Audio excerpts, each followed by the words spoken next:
అందరికీ శ్రీరామనవమి శుభాకాంక్షలు. శ్రీరామనవమి అంటే మనకు శ్రీరామచంద్రుని యొక్క జన్మదినం రోజున మనందరం కదా ఎలాగైతే హ్యాపీ బర్త్డే చెప్పుకుంటామో, మనుషులు మనకు సంబంధించిన వ్యక్తులకి ఇంత చక్కగా బర్త్డే వేసి చెప్తుంటాం కదా. ఒక మనిషి తన జీవనంలో బతికే విధానంలో ఒక దేవునిగా వెలుగొందే వ్యక్తి ఎలా జీవించాడో చూపించిన గొప్ప వ్యక్తి మన శ్రీరామచంద్రుడు. అందులో భాగంగా ఆనాటి శ్రీరామచంద్రుడు తండ్రి మాట కోసం తన సుఖ సంతోషాలన్నీ కూడా అప్పటికప్పుడు అలా వదిలేసి పట్టాభిషేకమయ్యే క్షణంలో తండ్రి మాట కోసం అడవులకు ఎగిన గొప్ప వ్యక్తి. త్యాగం అంటే శ్రీరామచంద్రుని చూస్తే అర్థమవుతుంది.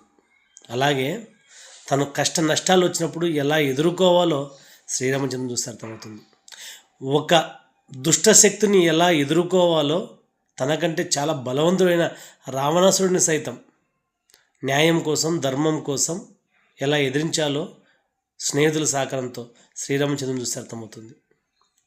తిరిగి పట్టాభిషేకం జరిగేటప్పుడు కూడా ప్రజలందరి జనరంజకమైన పరిపాలన కోసం ఎన్నో త్యాగాలు చేసినటువంటి గొప్ప వ్యక్తి మన శ్రీరామచంద్రుడు.